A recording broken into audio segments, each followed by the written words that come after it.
A millionaire CEO took his autistic son to a blind date. Only one poor girl passed the test and won his heart.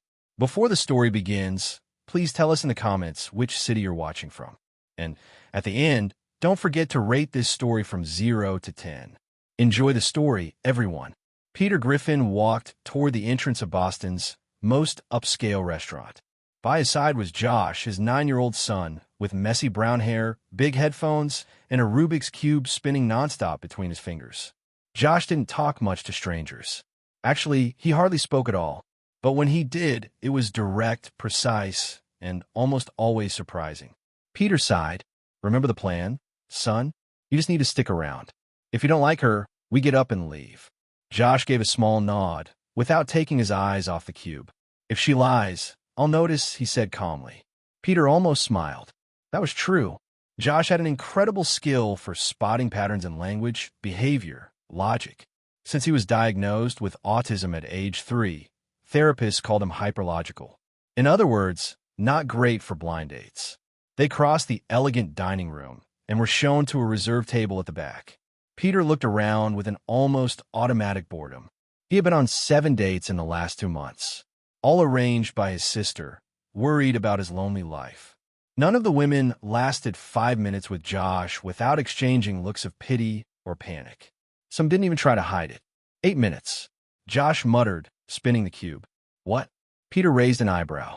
That's how long they lasted on average before lying, pretending, or wanting to leave. Peter let out a small chuckle through his nose. Maybe they'll break the record today. But before he could finish the sentence, the restaurant door burst open abruptly. Mary Collins appeared amid the fancy setting like a tornado in a porcelain garden.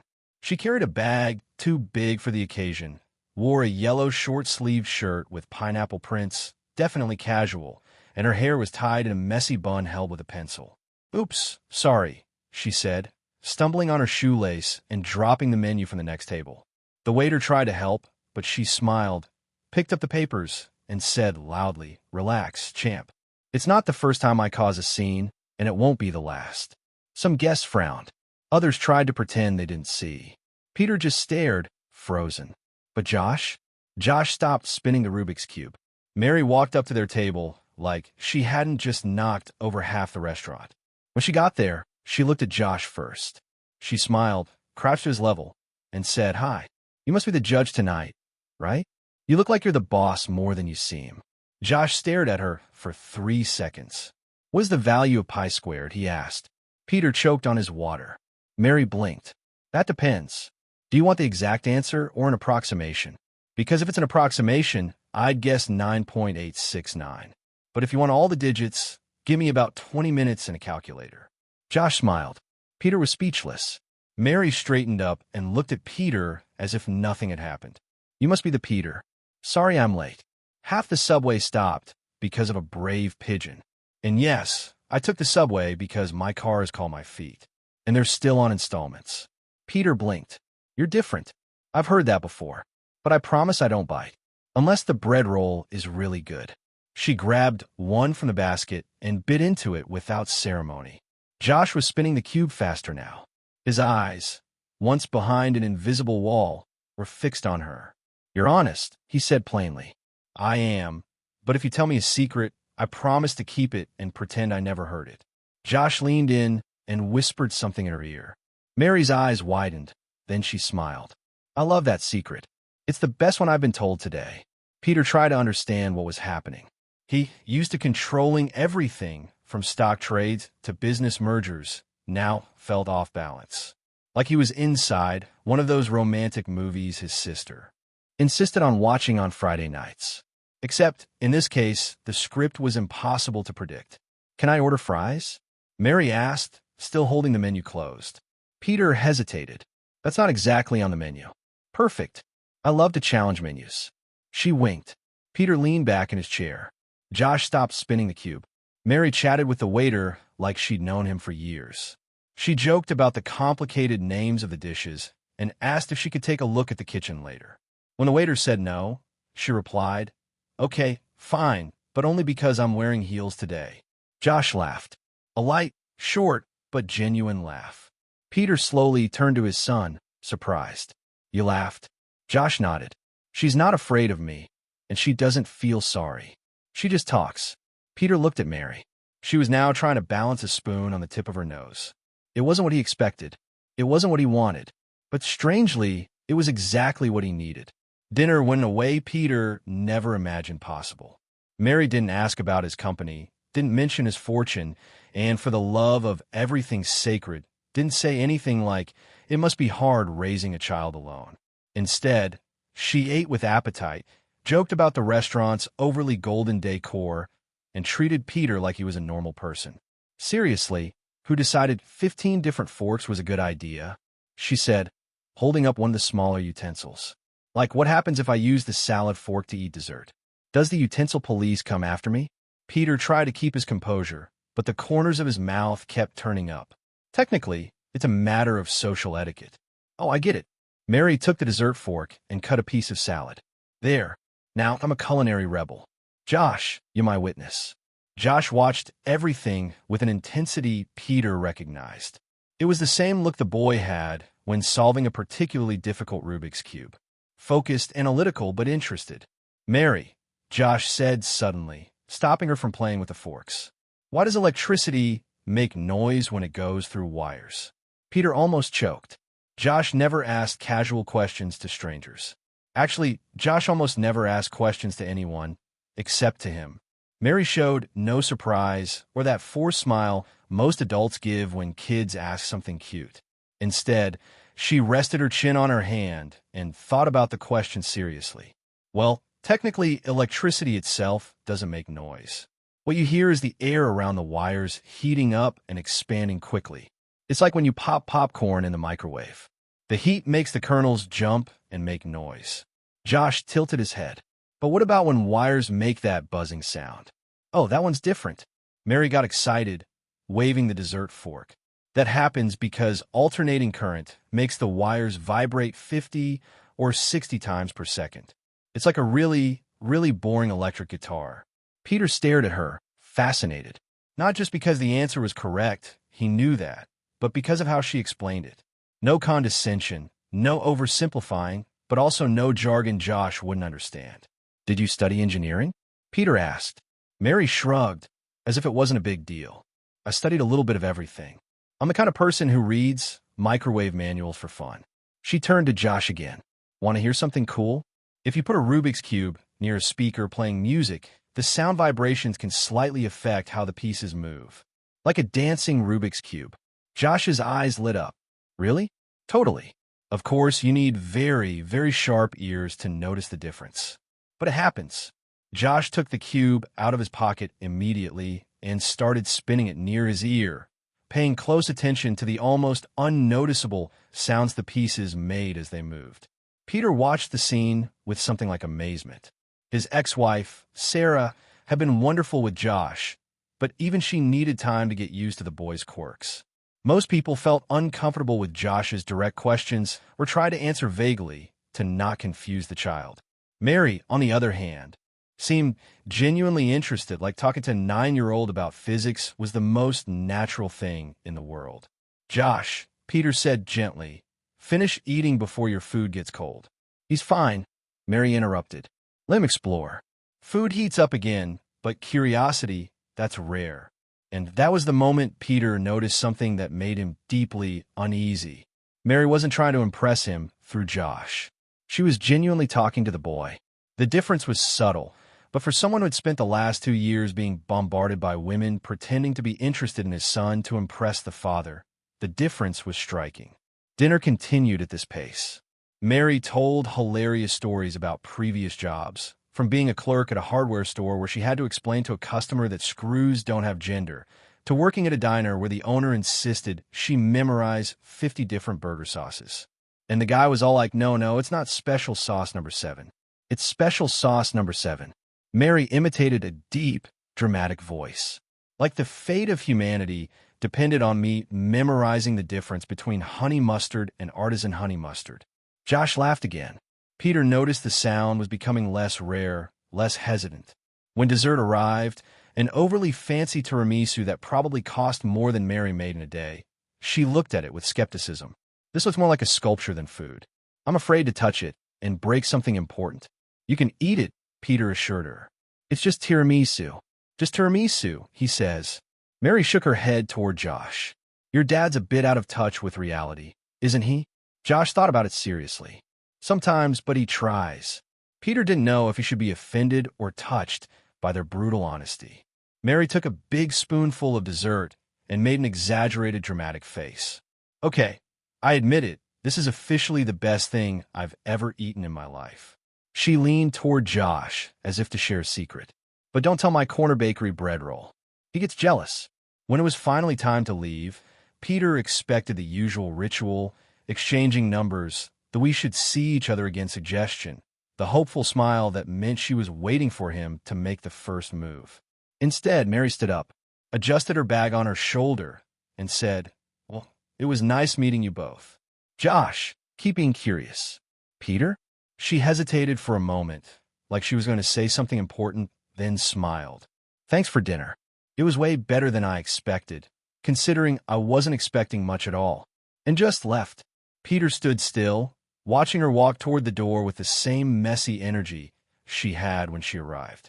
She stopped to thank the waiter, joked with the doorman, and disappeared into the busy Boston street. Something strange happened in Peter's chest. A feeling he hadn't felt in so long he almost forgot how to recognize it. Genuine curiosity. Not the kind of curiosity he felt about financial reports or market strategies. It was something more. Human. Dad, Josh said, still spinning the Rubik's Cube. Yes. She didn't try to impress you. Peter turned to look at his son. What do you mean?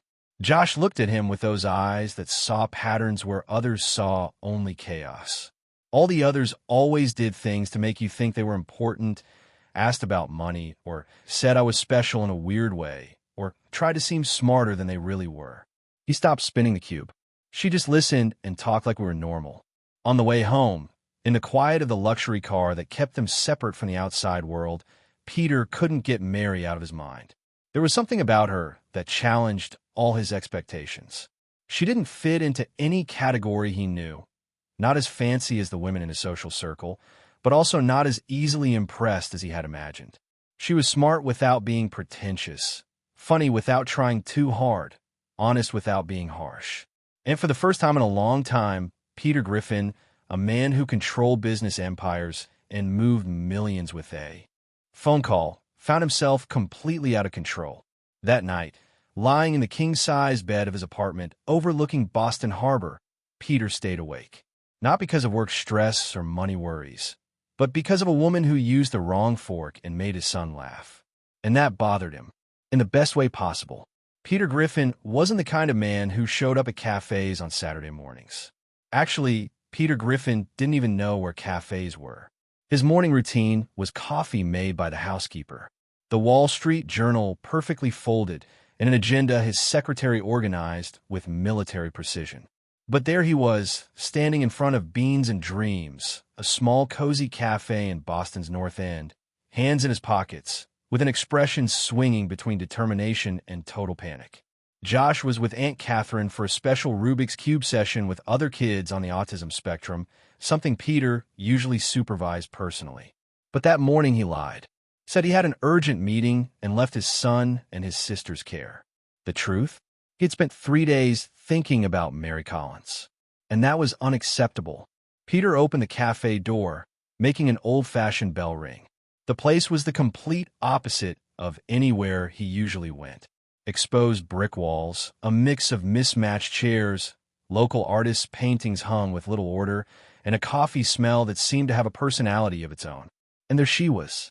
Mary wore a green apron over a t-shirt that said caffeine, because sleeping is for the weak, and had her hair tied in a ponytail that defied any kind of structural logic. She was behind the counter, patiently explaining to an elderly lady the difference between a cappuccino and a macchiato, using gestures that looked more like a wild dance routine. And a macchiato is like a cappuccino that went to the gym and got stronger, she said, playfully flexing her arms. The lady laughed and chose the cappuccino. That's when Mary looked toward the door and saw Peter. For a fraction of a second, her eyes widened with genuine surprise.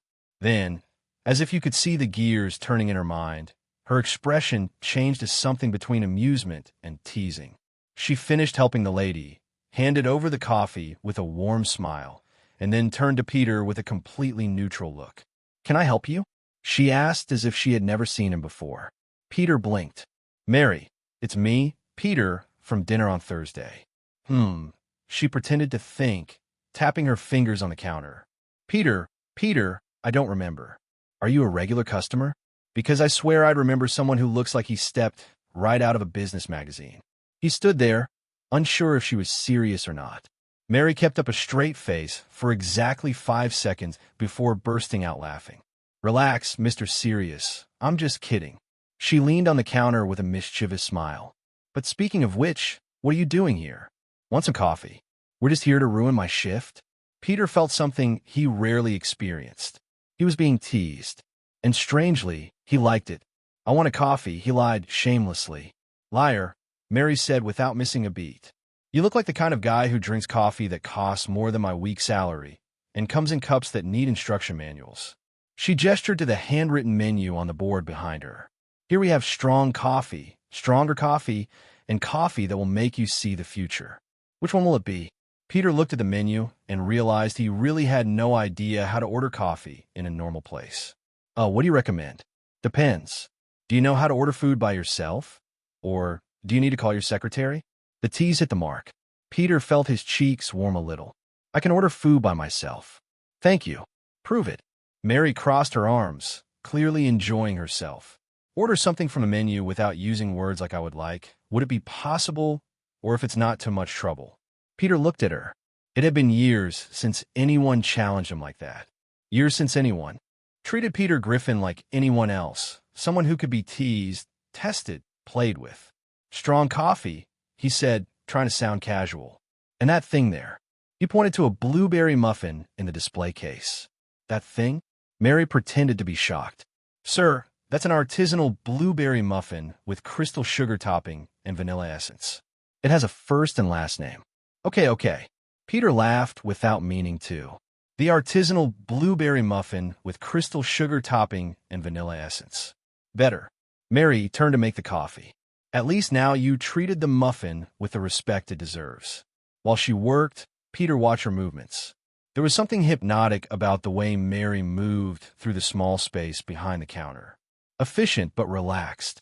She greeted every customer by name, knew their preferences, and made jokes that brought out genuine smiles. "Have you worked here long?" Peter asked, taking the steaming cup.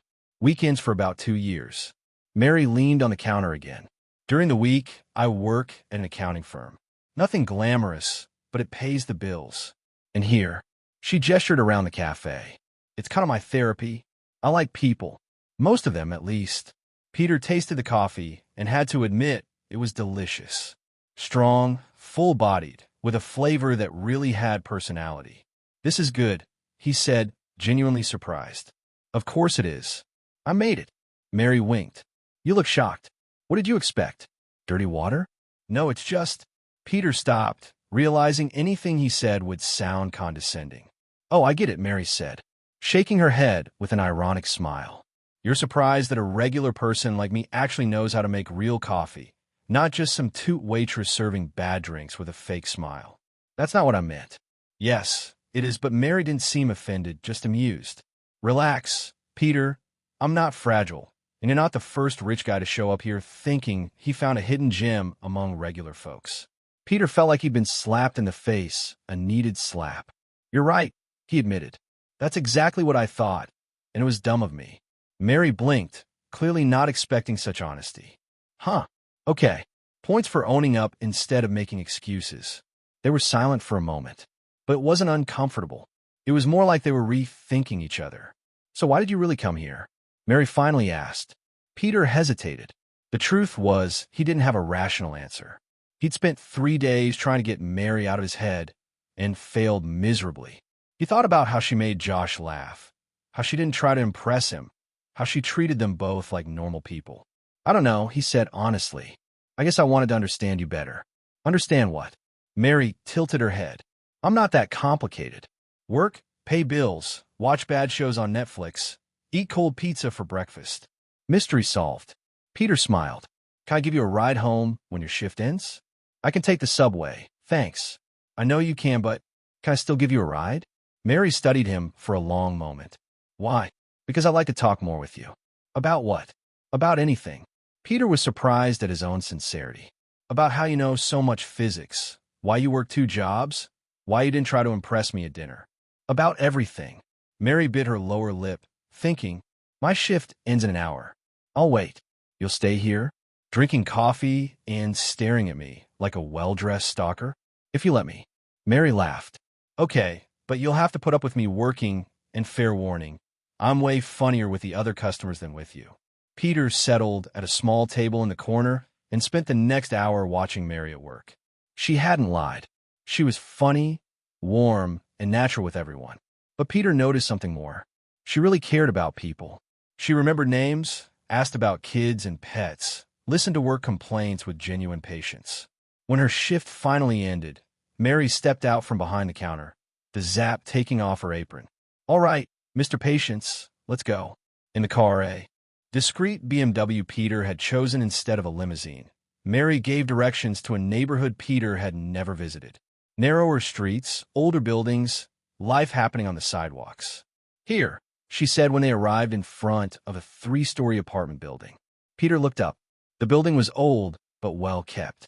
There were flower pots on the windowsills, clotheslines stretching between buildings, and sounds of life coming through open windows. Thanks for the ride, Mary said, already with her hand on the door handle. Mary, Peter called before she left. Yes. Can I see you again? Mary smiled, and this time there was no teasing. Just something soft and genuine.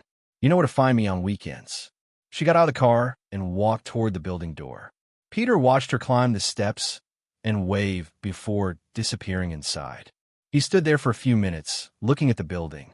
Through the open windows, he could see small glimpses of life. A family having dinner, a woman watering plants, children playing.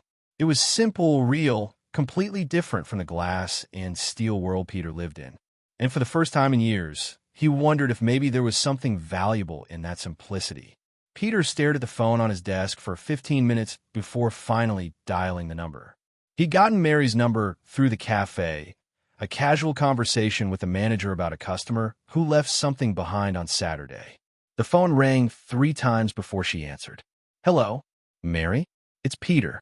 A pause. Then, in that playful tone, he was starting to associate with her.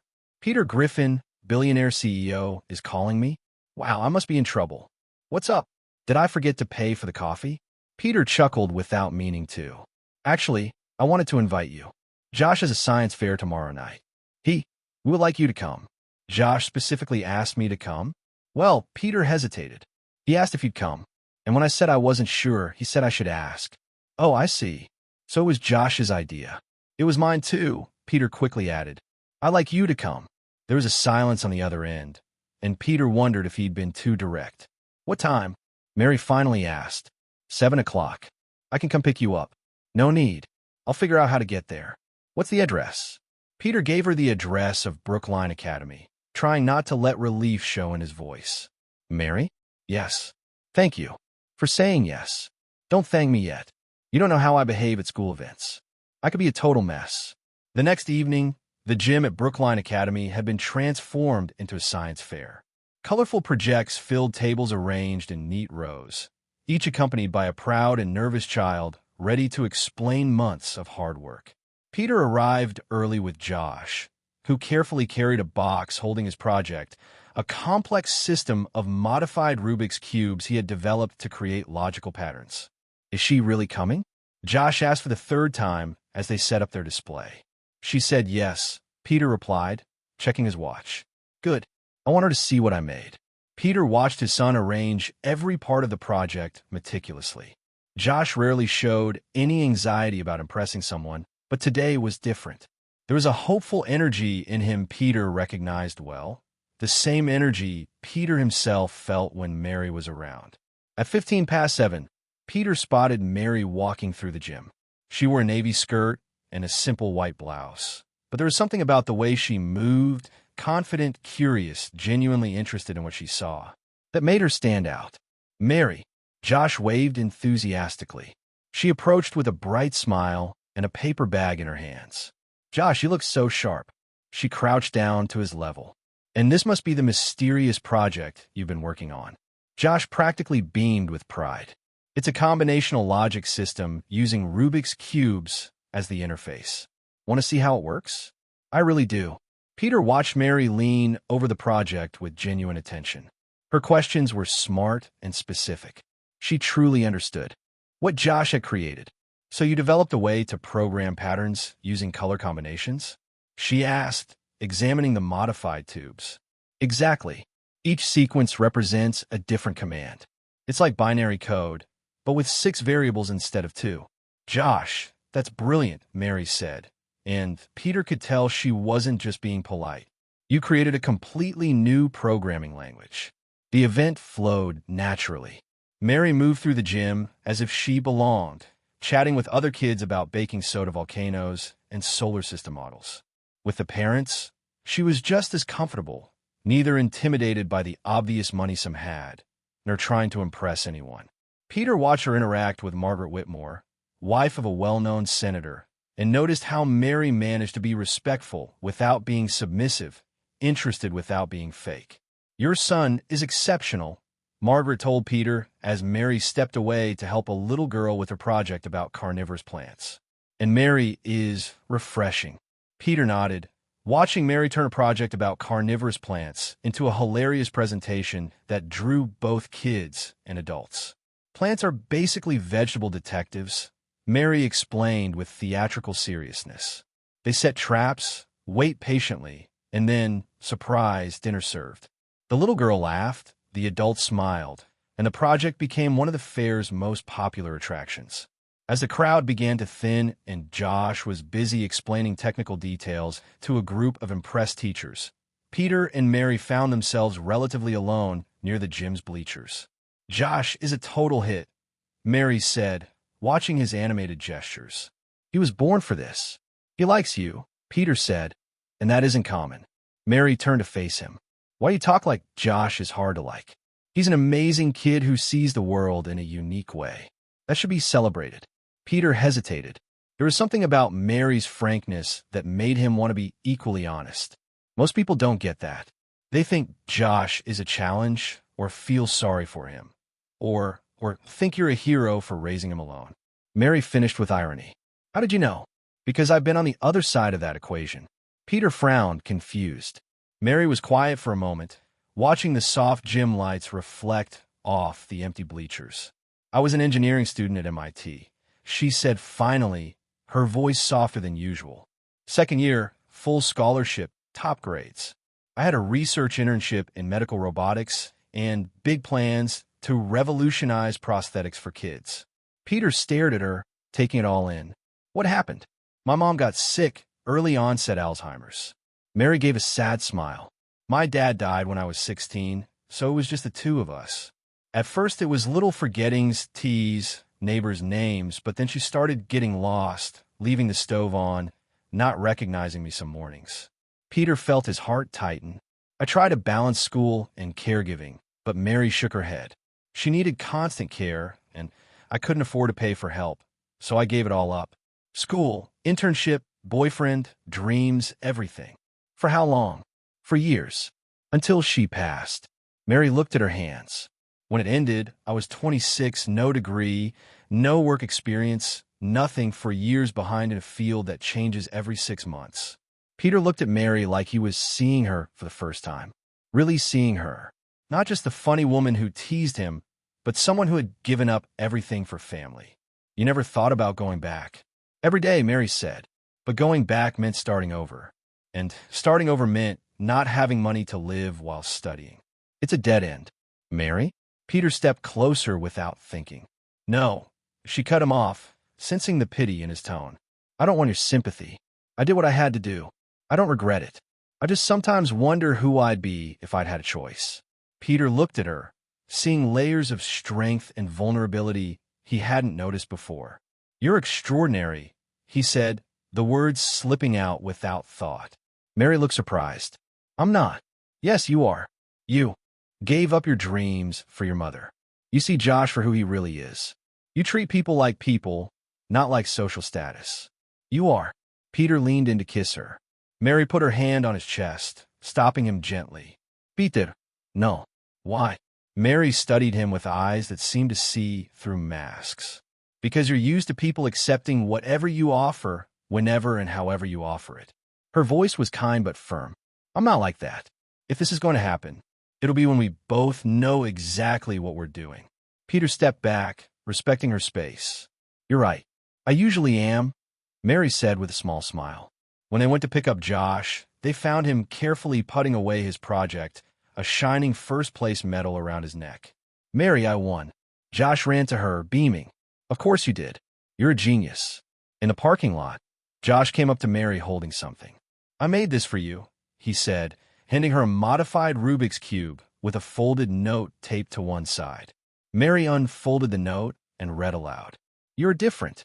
That's good. She looked at Josh, her eyes shining.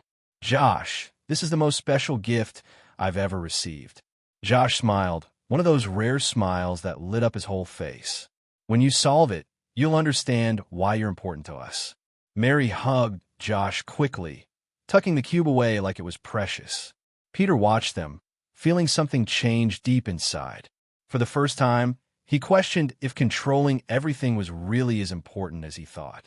The Monday after the science fair, Mary was organizing returned books at the Boston Public Library when she heard a familiar voice behind her. Excuse me, could you tell me where the cooking section is? Mary turned slowly, finding Peter Griffin standing between the shelves with an expression, trying to look casual, but failing miserably. Let me guess, she said, putting a hand on her hip. You woke up today with an unexplained urge to learn how to cook, and by pure coincidence, you picked the exact library where I work during the week? Peter blushed slightly. I really need to learn to cook. Josh is tired of takeout. Uh-huh. Mary wasn't buying it, but there was something funny about his awkward attempt, and you couldn't just buy a cookbook at a bookstore because Peter hesitated, realizing he'd been caught, because I wanted to see you. The honesty completely disarmed Mary. She expected him to make up more excuses, not admit it so directly. Well, at least you're honest when cornered, she said, pointing in a direction. The cooking section is over there. Beginner books are on the bottom shelf.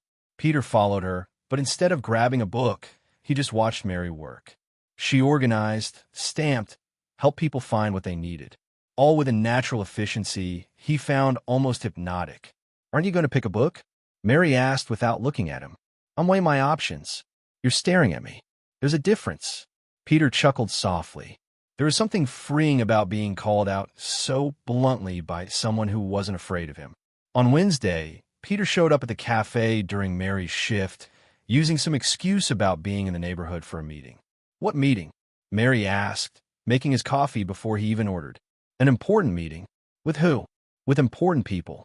Mary stopped stirring the coffee and looked at him. Peter Griffin, you're a terrible liar. I know, he admitted, accepting defeat. I just wanted to see you again. You could have just said that instead of making up fake meetings. I'll say it next time. There will be a next time? Peter looked at her for a moment. I hope so. On Friday, Peter showed up at the market where Mary was shopping. This time, he didn't even try to make up an excuse. Hi, he said simply. Hi, Mary replied, trying to hide a smile. Following my routine now? Maybe a little. That's kind of stalkerish, you know. I know. Want me to stop? Mary considered the question while picking tomatoes. No, she said finally. But next time, come before the veggies. I always spend more time picking fruit. Just then, Josh appeared from behind a cereal stack. Mary? He ran to her. Dad said you were here. Mary looked at Peter, raising an eyebrow. You brought backup? Actually, Josh said, ignoring the tease, I wanted to invite you. Invite me to what? My class is having a school retreat this weekend. It's at Walden Lake, and parents can come too. Would you like to come with us? Mary blinked, surprised. Josh, that's very kind of you. But it's a family event. Your family, Josh said with his usual straightforwardness. Not official yet, but you are. Peter caught his breath. Josh, it's true, the boy insisted. You like her, she likes you, and she likes me. That's all the ingredients needed to make a real family. Mary looked between father and son, clearly touched by Josh's innocent logic. Are you sure you want me there? I am, Josh said, and Dad is too, even if he's too nervous to admit it. Peter sighed. He's not wrong. Mary smiled, a different smile, softer and more vulnerable than any Peter had seen before. All right, I'll go. Walden Lake in the fall was like a postcard. Trees dressed in red and gold reflected in the calm water, and the air had that fresh quality that makes people want to take deeper breaths. The retreat was held at an old wooden lodge with cabins spread around the property. The kids took part in activities during the day while the parents could relax or join optional workshops. Peter had booked 2 cabins, one for him and Josh, and another for Mary. But Josh, with his sharp logic, immediately questioned the plan. Why 2 cabins? Mary could stay with us. There are 2 bedrooms. Because Peter searched for a good explanation for a 9-year-old. Because it's polite. Polite to who? Josh asked. You slept on our couch when your sister visited last week. What's the difference? Mary laughed at the conversation, clearly enjoying Peter's discomfort. Josh has a point, she said, but I'm going to stay in my cabin anyway. I like having my own space. During the day, they joined the activities with the other families. Mary fit in naturally, helping with games, joining the trail hike, and making the kids laugh during lunch by the lake. Peter watched her interact with everyone, kids, parents, organizers, and noticed how she had a gift for making people feel comfortable. It wasn't forced or calculated. It was just who she was. At night, after Josh had fallen asleep, exhausted from the day's activities, Peter found Mary sitting alone by the campfire the organizers had lit in the center of the camp. Most of the other families had already gone to their cabins. Mind if I join you? He asked. Sure. Peter sat in one of the wooden chairs beside her. The fire crackled softly, sending occasional sparks into the starry sky. Thanks for coming, he said after a few minutes of comfortable silence. Thanks for inviting me. Well, for Josh inviting me. It was my idea too, Peter said quickly. I just didn't know how to ask. Mary turned to face him. Why is it so hard for you to say what you want? The question caught Peter off guard.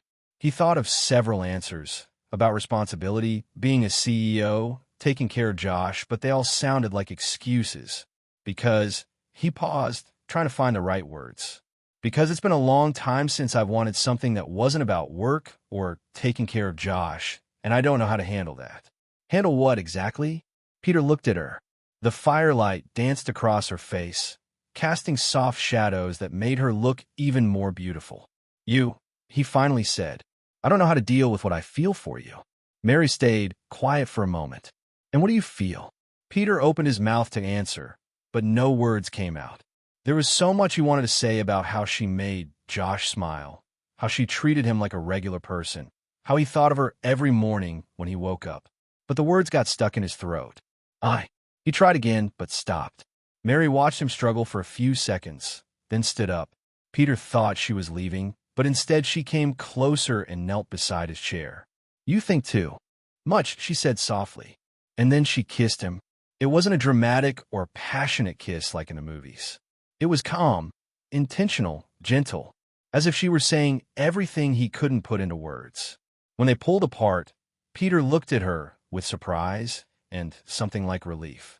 I figured you needed a little push, Mary said with a small smile. Peter started to laugh.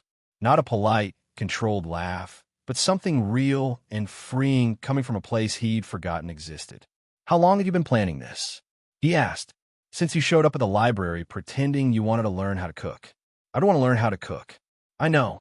That's one of the things I like about you. Peter smiled, feeling like a weight he'd carried for years had suddenly lifted. Mary? Yeah? Thanks for the push. She kissed his forehead lightly, then sat back down in her chair. Anytime you need it. They stayed there until the fire burned down to embers, talking about everything and nothing. And Peter realized that, for the first time in a long while, he wasn't thinking about the future or worrying about the past. He was just present, right there, with her, and that was more than enough. The Monday after their weekend at Lake Walden, Peter was determined to make Mary a more official part of his life. That kiss by the fire had shifted something deep between them, and he wanted her to see his world beyond casual meetings at coffee shops and libraries. The first step was a charity event at the Four Seasons. Peter had purchased a table for 10 and invited Mary to join him. It's a dinner to raise money for special education, he explained over the phone. I thought you'd like the cause. Mary hesitated. Peter, that kind of event, it's really not my scene. It'll be fun, he insisted, and you'll like the people. They're all involved in important causes. On Saturday night, when Peter arrived to pick her up, Mary was wearing a simple black dress she'd bought just for the occasion. She looked stunning, but Peter noticed something different about the way she moved. She seemed less relaxed, more self-conscious. You look beautiful, he said, offering his arm. Thank you.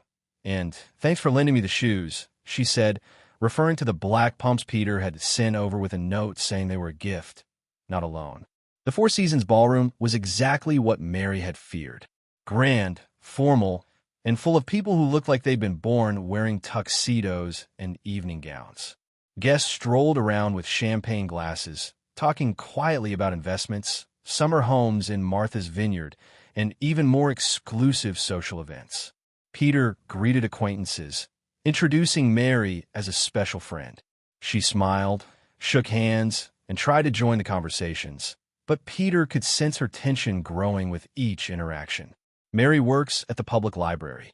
Peter would say, try to include her. How interesting came the usual reply in that tone. That meant the opposite. It must be rewarding to work with books. The conversations followed predictable patterns. Working in libraries was considered noble, but soon the topic would shift to things Mary couldn't keep up with: investment funds, internal corporate politics, gossip about people she didn't know. During dinner, Mary found herself seated between Catherine Montgomery, a senior partner at the law firm that represented Griffin Enterprises, and Robert Ashford, the owner of a luxury hotel chain.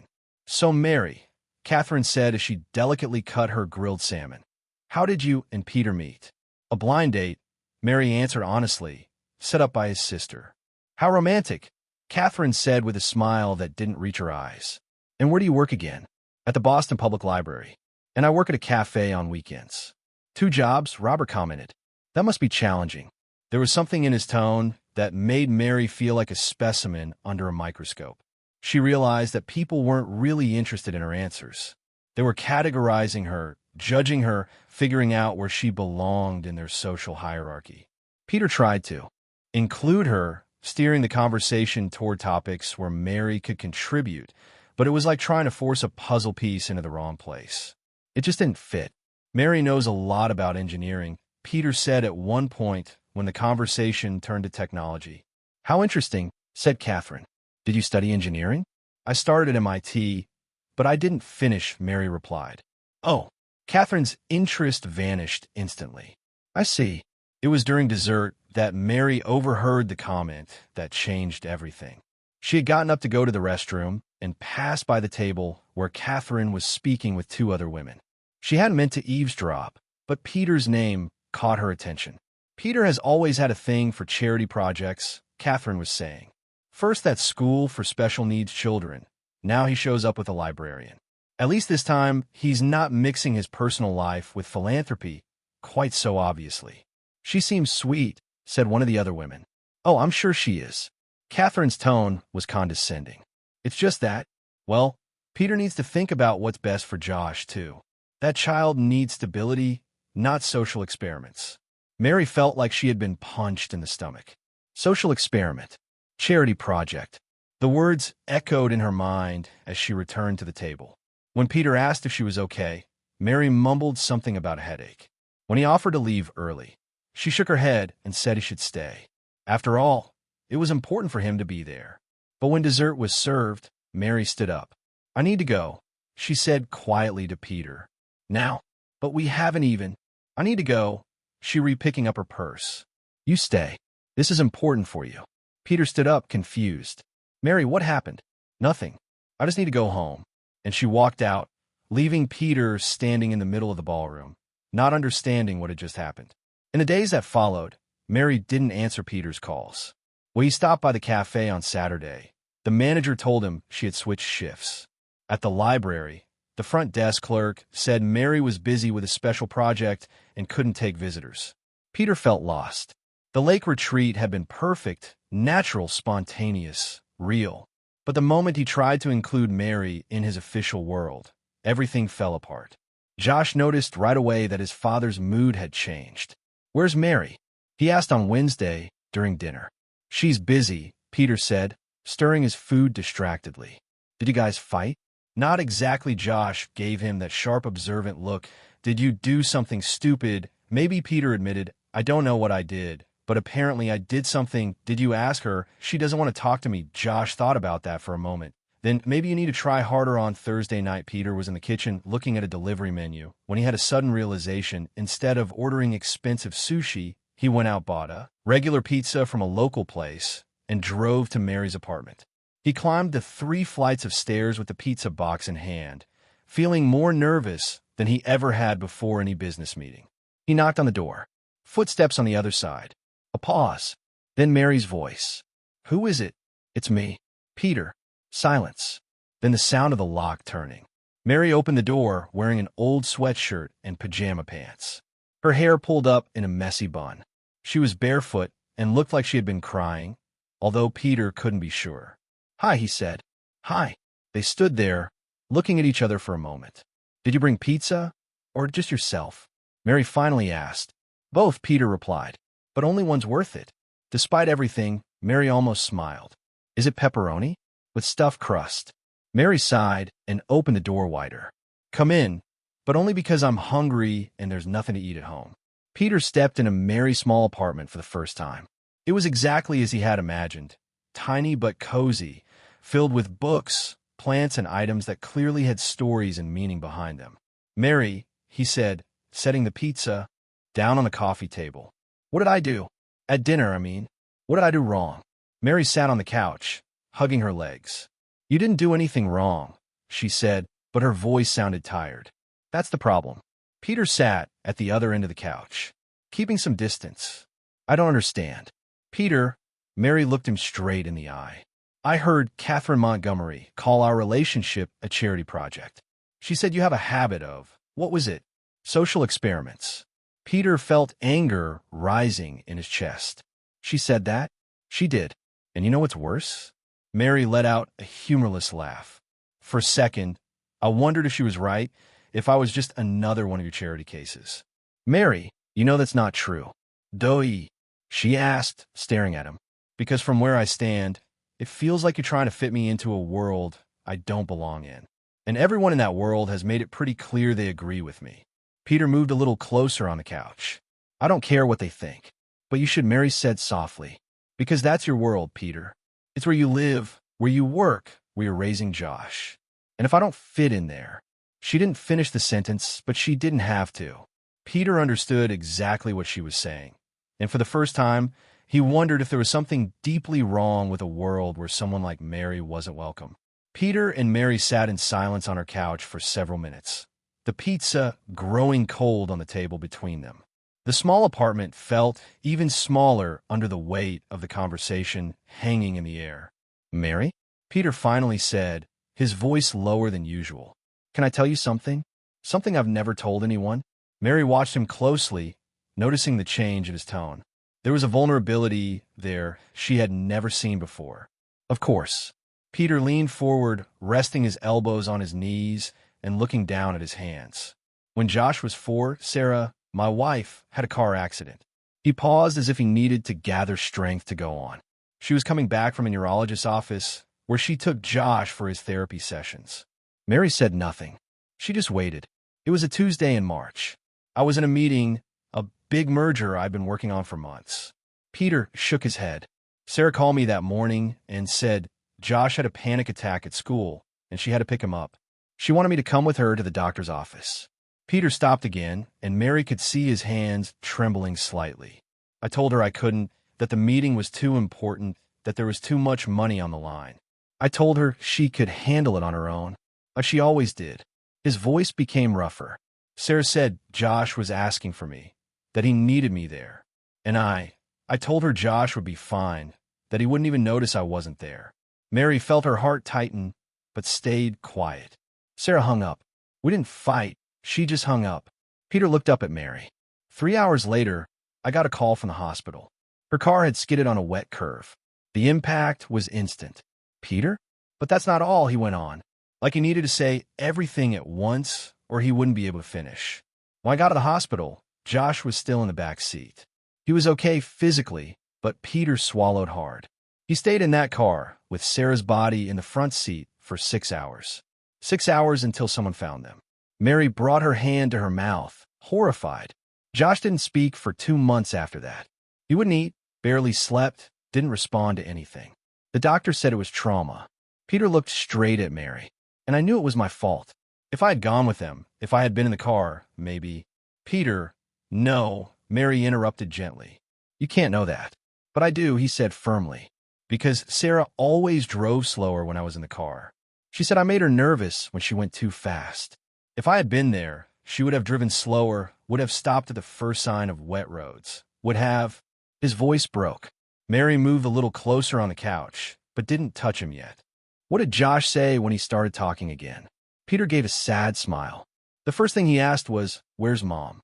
And when I explained she was gone and wouldn't be coming back, he said, "Why didn't you go with her?" Peter closed his eyes.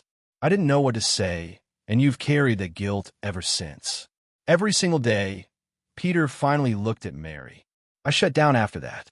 I stopped caring about anything that wasn't work or Josh. I stopped trusting my judgment about relationships, about what really matters. Because clearly, I failed when it mattered the most. Mary stayed quiet for a long moment, taking it all in. That's why you're afraid, she said finally.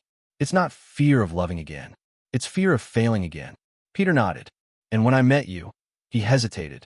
For the first time in 5 years, I wanted something more than work and responsibility. I wanted you. I wanted you to be part of our lives. But you don't know how to do that without the risk of hurting the people you love. Exactly. Peter turned to face her completely. And tonight, when I saw how you felt at that dinner, how they made you feel, I realized maybe I'm already failing again. Maybe I'm trying to push you into a world that's just going to hurt you. Mary studied him for a long moment. When she finally spoke, her voice was gentle but firm. Peter, listen to me. You don't need someone to fix this. She gestured vaguely, referring to the burden he carried. You don't need someone to make you forget Sarah or erase your guilt. Peter frowned, confused. And what do I need? You need someone who's willing to stay while you learn to live with it. Mary moved closer and finally touched his hand. You need someone who understands that you're going to have bad days, but sometimes you'll make choices out of fear instead of reason. Someone who knows you're not perfect, but sees that you're trying. Peter looked at her like he was seeing something impossible, and you'd be that person. Mary smiled, and for the first time since that disastrous dinner, it was a real smile. Peter, I gave up a career at MIT to care for my mother for 4 years. I know what it's like to carry weight. I know what it's like to make sacrifices others don't understand. She squeezed his hand. I'm not here to fix you. I'm here because, even with all your baggage, even with all your fears, you make me want to try. Peter felt something loosen in his chest. A tension he'd carried for so long. He'd forgotten what it was like to breathe without it. Mary? And about that world full of Catherine Montgomerys? Mary shrugged. They can think whatever they want. I don't need their approval to know how I feel about you and Josh. Peter pulled her into a hug, burying his face in her hair. I don't know how to do this right, he murmured. No one does, Mary answered, holding him back. We figure it out as we go. They stayed like that for several minutes, just holding on to each other. And for the first time in 5 years, Peter allowed himself to believe that maybe it was possible to love again without losing everything. What they didn't know was that Josh had gotten home 10 minutes earlier and was standing at the apartment door, listening through the thin wood. He hadn't meant to eavesdrop, but he'd come upstairs when he saw his dad's car parked in front of Mary's building. Josh quietly walked back down the steps and sat on the front stoop, trying to process what he'd just heard. For the first time, he understood why his dad always seemed to carry something heavy. Why Peter sometimes looked at him with that sad expression he always pretended not to notice. But Josh had heard something else too. Mary saying she would stay. Mary saying she didn't need anyone's approval to care about them. The next morning, Peter found Josh in the kitchen, hard at work on something at the island. Morning, champ. What are you working on? Josh looked up, and Peter noticed a look of determination in his eyes. Something rare, even for Josh.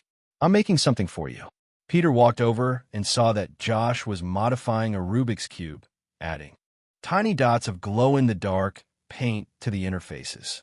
It's special, Josh explained, continuing his careful work. When you solve it and open it, It'll glow in the dark, and there's something written inside. What does it say? Josh finished applying the paint and gently closed the cube. You have to solve it to find out. Peter took the cube, noticing right away that Josh had adjusted the resistance of the pieces. It turned more smoothly, more easily. It took 15 minutes to solve, and when the last side clicked into place, the cube opened like a small box. Inside, written in small, careful letters that shimmered softly in the morning light, was Mary. Peter looked at Josh, who was watching him closely. Josh, I heard you two talking yesterday, Josh said plainly. I didn't mean to, but I did. Peter felt his stomach drop. Son, about what you heard. It's not your fault, Josh cut in, with a clear, direct logic that was so typical of him. Mom died because of the rain in the curve, not because of you. Peter felt his eyes burn. Josh, and Mary's different, Josh went on. She doesn't pretend I'm normal, but she also doesn't pretend I'm broken. She just accepts me. Josh stepped closer and touched the cube in his dad's hand. Don't lose her, Dad. People like Mary are rare. Peter looked down at the softly glowing tube in his hands, then at his son, so young yet so wise. You're right, he finally said, about everything. Josh smiled, one of those rare smiles that lit up his whole face. I always am. It's statistically proven. And for the first time since Sarah's death, Peter laughed at something from the past without feeling guilty. Maybe, finally, it was time to stop carrying all the weight alone. 2 weeks after that conversation in Mary's apartment, Peter Griffin did something he had never done in all his 42 years. He pushed a grocery cart. Are you sure you know what you're doing? Mary asked, watching Peter study a handwritten list like it was a complex financial report. I have an MBA from Harvard, Peter said, frowning at Josh's handwriting. I think I can figure out a shopping list. Uh-huh. And what does that word say? The one you've been staring at for 5 minutes? Peter tilted the paper sideways. Milk? Or maybe Luke? Josh's handwriting is a little. Mary laughed and leaned in a look. Definitely milk. And that down there says eggs, not UFOs. I was going to say eggs. Peter lied, shamelessly. They were at the Whole Foods in Cambridge on a Saturday morning, surrounded by families doing their weekly shopping, young couples picking out ingredients for romantic dinners, and retirees debating cereal brands. Peter felt completely out of his element, but in a strange way it felt freeing. Okay, next item, Mary said, picking up the list. Ingredients for lasagna that isn't frozen. She looked at him. Josh is very specific. He said he wanted to teach me how to cook something that doesn't come in a box ready for the microwave. Smart kid. They spent 40 minutes in the store, with Mary explaining the difference between ricotta and cottage cheese, helping Peter choose tomatoes that were just right, and teaching him how to check if eggs were cracked. You've never done real grocery shopping before, have you? Mary asked while Peter examined a head of lettuce like it was a legal document. I have a housekeeper who usually handles this, he admitted, or had. I let her go last week. Mary stopped walking. You let your housekeeper go? Josh said he wanted to learn how to cook with me, and I thought, if we're going to be a real family, maybe it's time to start acting like one. The word family lingered in the air between them. It was the first time Peter had used it so directly, so intentionally. Peter, I know it's too soon to talk about this, he said quickly, but I want you to know that this isn't temporary for me. You're not temporary. Mary smiled and lightly touched his arm. It's not temporary for me either. The following Wednesday, Peter showed up at Josh's school for a parent-teacher meeting, something he usually delegated to his assistant or skipped entirely. The teacher, Mrs. Henderson, looked genuinely surprised to see him. Mr. Griffin, what a nice surprise. I wasn't expecting. Sorry I've missed the other meetings, Peter said. I want to be more involved in Josh's education. During the meeting, Peter learned things about his son he hadn't known. Josh had started a tutoring program for younger kids struggling with math. He had written a short guide called How to Understand People Who Think Differently for his classmates, and he had asked to do a final project on non-traditional families. Josh is a remarkable child, said Mrs. Henderson. But may I ask, he's been mentioning someone named Mary a lot lately. He says she's teaching him about emotional behavior patterns. Peter smiled. Mary is a very important person in our lives now. I'm glad to hear that. Josh seems more open lately. less anxious. It's obvious something positive is happening at home. On Saturday, Peter tried to make the promised lasagna. Mary had agreed to supervise the process, which basically meant she sat on the kitchen counter making lighthearted comments while Peter did all the work. Okay, next step, Peter said, reading the recipe Josh had printed from the internet. Sauté the onion until translucent. What does that even mean? Onions don't turn into glass. It means soft and golden, Mary explained, swinging her legs from the counter. You'll know it when you see it. That's too vague for someone used to working with spreadsheets. Welcome to cooking, where not everything can be measured in percentages. Josh watched from a nearby stool, offering the occasional technical comment like the pan should be at about 350 degrees Fahrenheit, and you're stirring at a suboptimal frequency. The lasagna came out slightly burnt around the edges, and the sauce was a little too salty, but when they sat down to eat, Peter felt something he hadn't felt in years, pride in something he had made with his own hands. It's good, Josh said diplomatically. It's great, Mary corrected, for a first try. You're both lying, Peter said, but he was smiling. We are, Mary admitted. But it's a kind lie, and the next one will be better. Next one? Of course. Now you're a man who cooks. There's no going back. The following Thursday, Peter was at the office when Josh called with an unusual urgency in his voice. Dad, I need you to come home now. Josh, what's wrong? Are you okay? I'm Euphina. You need to come. And bring Mary. Tell her to come too. Son, I have a meeting. Dad? Josh's voice grew more serious. How many meetings have you had in your life? How many surprises have I ever planned? Peter paused. Josh was right. In 9 years, the boy had never asked for something like this. You're right. I'm coming. Peter called Mary, who was working at the library. Josh wants us both to come home now. He says it's urgent. Is he all right? Seems like it. Just being mysterious. When they got to the apartment, they found Josh wearing an apron. Where had he even gotten an apron? And the dining table set with plates, glasses, and carefully folded napkins. Surprise, Josh said proudly. I planned a dinner. Peter looked around. The table was set for 3. There were candles, fake ones for safety, in the center, and soft instrumental music was playing in the background. Josh, this is amazing. But what's for dinner? Josh proudly pointed to the kitchen counter, where 3 frozen pizzas were just coming out of the oven. 3-flavor pizza, and I made dessert. The dessert was store-bought cookies, but Josh had arranged them nicely on a plate and written welcome to the family with frosting on paper napkins. Josh, Mary put her hand over her heart. You two always cook together, always do things together. I wanted to do something for you. Josh hesitated, and I wanted you to know I like the way our family is becoming.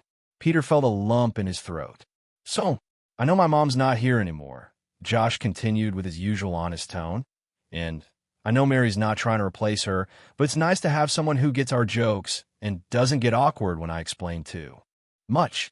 Mary knelt down to be at Josh's eye level. Josh, thank you.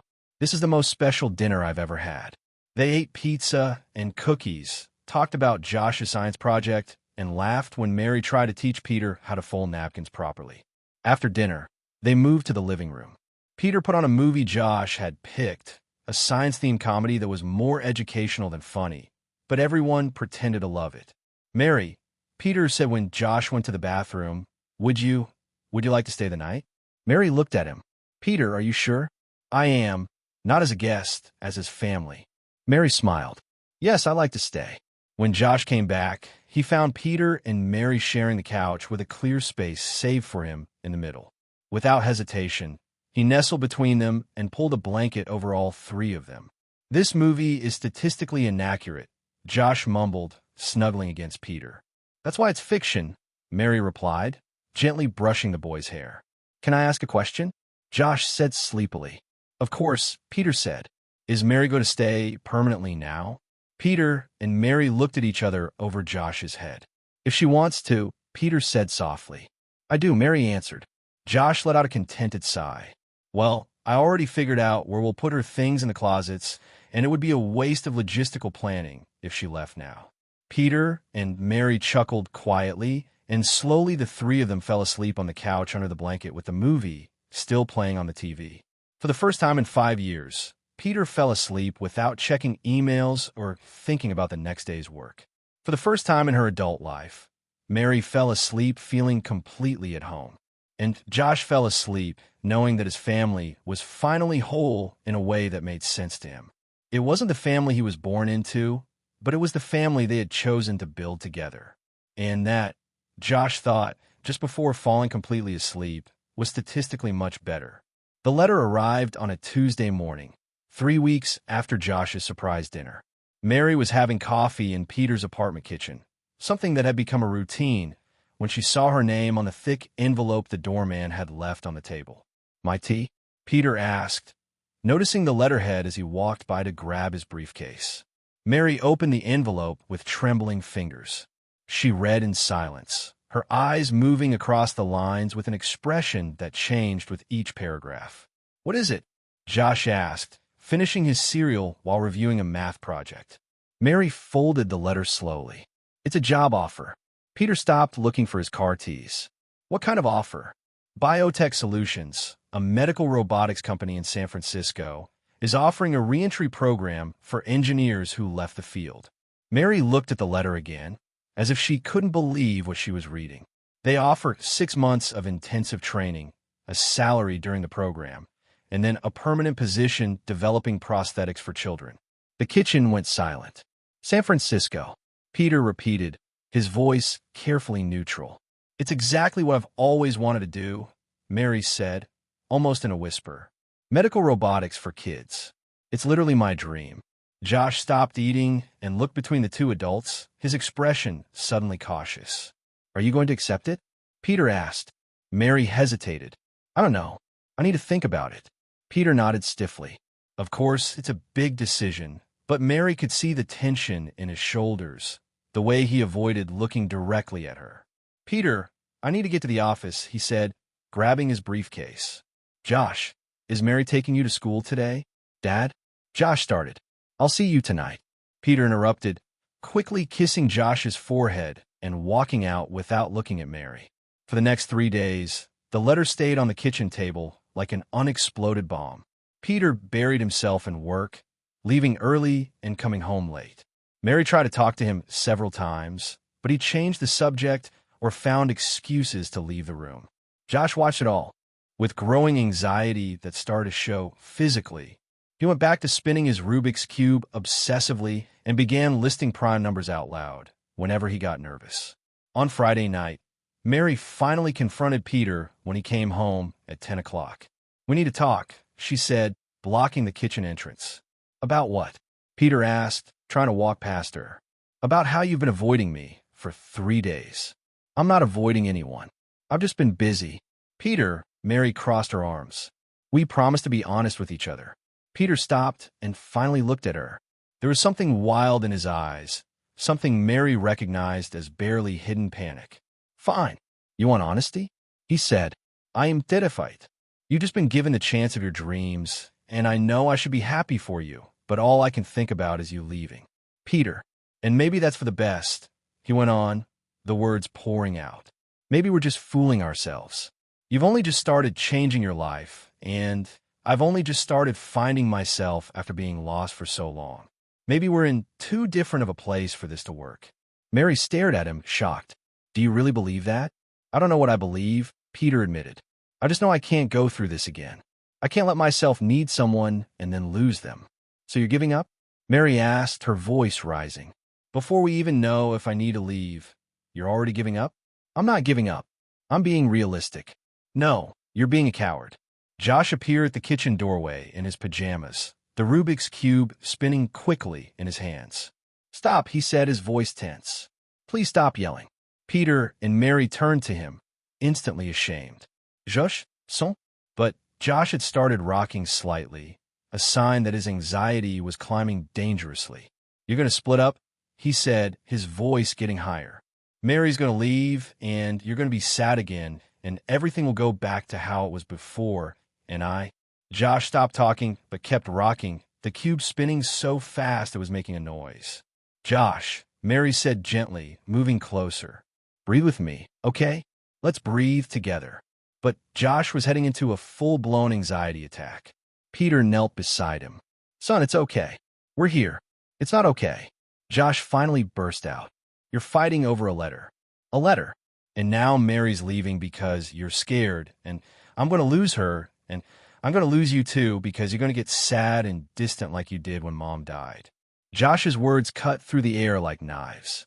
Peter and Mary looked at each other over the boy's head, both seeing clearly how their fight was affecting the child they both loved. Josh, Mary said softly, sitting on the floor next to him. Look at me. We're going to figure this out, okay? I'm not leaving without us talking everything through. You promise? Josh asked, his eyes shining with unshed tears. I promise. Peter helped Josh calm down, and after 20 minutes, the boy finally agreed to go to bed. Mary and Peter sat quietly in the hallway outside his room until they were sure he was asleep. We need to talk, Mary whispered. They stepped out onto the apartment balcony, where they could talk without waking Josh. I messed everything up, Peter said right away. Josh was right. I've been letting fear make all the decisions. Mary leaned on the railing, looking out at the city lights. Peter, can I ask you something? Of course. If I ask you to stay, if I say I'm not going to take the offer, would I be holding you back from flying? Mary turned to face him. What? That's the question you should be asking me. If you're staying because of me, because of us, am I holding you back from flying? Mary studied him for a long moment. Peter, when I got that letter, the first thing I thought wasn't finally my big break. It was, how am I going to tell Peter and Josh? She gave a small smile. 6 months ago, that offer would have been the answer to all my prayers. But now I have family. I have you. I have Josh. I have a life we built together. Mary stepped closer to him. If I stay, it's not because you asked me to. It's because I'm choosing to stay. Because this life we have is worth more than any dream job. Peter looked at her, barely able to believe what he was hearing. But it's your chance. Peter? Mary said, placing her hands on his face. There are many ways to follow a dream. Maybe I can find a way to work with medical robotics here in Boston. Maybe I can go back to school and still keep the life we have. Maybe my dream has grown to include more than just a career. Mary, you gave me something I never had, a family that chooses me every day. And Josh gave me something I didn't even know I needed, a purpose that's bigger than professional success. She smiled. I'm not giving that up for a chance that might come again, maybe even better next time. Peter pulled her into a tight hug. I'm so sorry for doubting us, for letting fear. Mary interrupted. We don't have to be perfect. We just have to keep choosing each other. They kissed there on the balcony, with the lights of Boston stretching below them and the distant sounds of the city night around them. When they pulled apart, Peter smiled. So, should we call San Francisco tomorrow? Let's do it, Mary said, and then let's look into medical robotics programs in Boston together. Together, Peter repeated. And for the first time in days, they both felt like they were exactly where they were meant to be. 3 months after the San Francisco offer crisis, life had found a new rhythm. Mary had enrolled in a graduate program in biomedical engineering at Northeastern University and gotten a part-time job at a research lab focused on pediatric prosthetics. Peter had learned how to cook at least 5 meals that didn't come out of a box, and Josh had created a new kitchen organization system based on optimized culinary efficiency. It was a Saturday morning when Josh walked into the room where Peter was reading reports and Mary was studying at a makeshift desk made of stacked books. Dad, Josh said, carrying something carefully in his hands. I'm done. Peter looked up from the papers. Done with what, buddy? Josh walked over, holding what looked like a Rubik's Cube, but different from any Peter had ever seen. Instead of the usual colors, each side had tiny hand-drawn illustrations. Stars, hearts, gears, books, and little portraits that seemed to represent the 3 of them as a family. It's a special cube, Josh explained, handing it to Peter. There's no traditional solution to it, but it's the prettiest one I've ever made. Peter turned the cube in his hands, admiring the careful detail. Each drawing had been done with fine-tip pens, each part thoughtfully planned. Josh, this is amazing. But how does it work if there's no real solution? Josh smiled, one of those knowing smiles that meant he understood something the adults didn't. There is a solution, it's just not the one you're expecting. He pointed to a small, almost invisible arrow on one of the faces. Follow the drawings in order. When you get to the end, you'll see. Mary walked over, just as curious. Can I see it? Peter showed her the cube, and together they started following the sequence Josh had created. Each turn revealed another part of a story Josh had told through the drawings. Peter alone with Josh, then Mary entering their lives, and then the three of them together, shopping, cooking, laughing. Josh, this is like a picture book, Mary said, touched. You drew our story. It's not finished yet, Josh said, watching closely as Peter and Mary kept going. When they reached the final step in the sequence, something clicked. The cube opened up like a small box, revealing a velvet-lined compartment inside. And tucked in there, Peter stopped breathing. There was a ring, simple, elegant, with a small but perfect diamond, and beneath it a folded note. Josh, Peter started, his voice catching. Read the note, Josh said, nearly bouncing with excitement. Peter unfolded the paper with trembling hands. Josh's careful handwriting read, when you're ready to ask the right question to the right person. With love, Josh. P.S. I already checked. She's going to say yes. Mary covered her mouth, her eyes filling with tears. Josh, you? Dad's been talking about marriage for weeks, Josh said matter-of-factly. He always started the sentence and then stopped. I figured he needed help with logistics. He turned to Peter. And I wanted you to know I officially approve. Peter looked back and forth between the ring and his son, feeling like his heart could burst from pride and love. Son, this is... How did you even... I asked Aunt Catherine for help, Josh said. She took me to a store, and I told the guy exactly what I needed. He said it was for a very special occasion, and I told him it was to make my family officially complete. Peter hugged Josh tightly. You're amazing, you know that? Statistically, yes, Josh said with a grin. So are you going to propose, or do I need to make you a timeline? Mary laughed through her tears. I think your dad needs a minute to process. Actually, Peter said, looking at the ring, then at Mary, I think I've already processed. He turned to Josh. Son, can you help me with something? Sure. I need to plan something special. Would you wear that suit we got you for Cousin Robert's wedding? Josh frowned. Why? Are we going somewhere fancy? Something like that, Peter said, giving Mary a wink. It's a surprise. The next Sunday, Mary received a handwritten invitation, in Josh's handwriting, to a special backyard picnic, blindfold required to preserve the surprise. When she arrived at Peter's apartment, Josh greeted her at the door wearing a perfectly tailored navy blue suit and a tie he'd picked out himself, gray with little Rubik's cubes printed on it. You look very sharp, Mary said, straightening his tie. It's a special occasion, Josh said solemnly. Now I need to put the blindfold on you. Josh, what are you two planning? It's a surprise, but I can give you a hint. It's going to be statistically the best day of our family life. Mary let Josh tie a soft blindfold over her eyes and carefully guide her to the elevator, then through the lobby and finally to the small backyard behind the building, a place she hadn't even known was there. Can I take it off now? She asked. Wait, Josh said. Dad, are you ready? I'm ready, came Peter's voice from somewhere ahead of her. Now you can take it off. Mary took off the blindfold and blinked, letting her eyes adjust to the soft evening light. The backyard had been transformed. A checkered blanket was spread out on the grass. Picnic baskets were arranged around it. Small string lights hung from the nearby trees, and Peter was kneeling in the center of it all, holding the ring that Josh had hidden inside the Rubik's Cube. Mary, Peter said, his voice clear but full of emotion. I've spent my whole life trying to control everything, trying to get everything just right. But you taught me that the best things in life happen when we stop trying to control everything and just start living. Mary brought her hands to her chest, tears already running down her face. I want to overcook pasta with you, Peter continued. I want to order the wrong meals at fancy restaurants. I want days that make no sense at all, but still feel right because they're with you.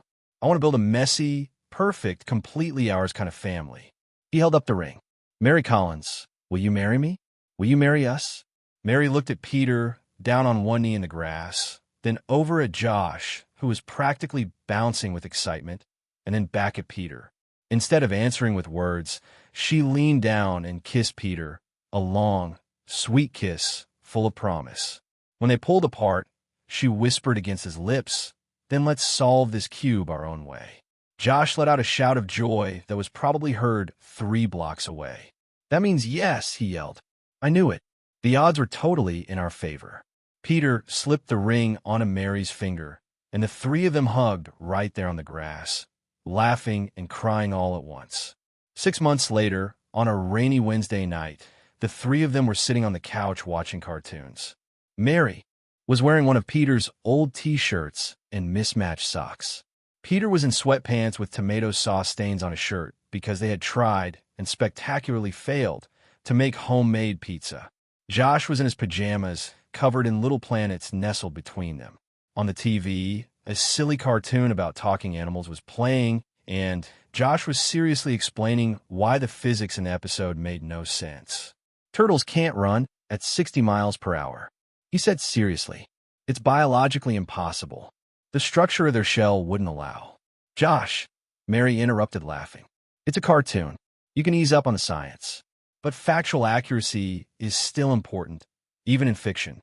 Peter watched them, his wife patiently explaining to their son why cartoons didn't have to follow the laws of physics. All three of them tucked under a blanket, up to their noses, popcorn spilled on the couch, the apartment messy but full of life. It wasn't the life he had planned. It wasn't the perfect movie family dream. It was better. It was real. It was theirs. It was whole.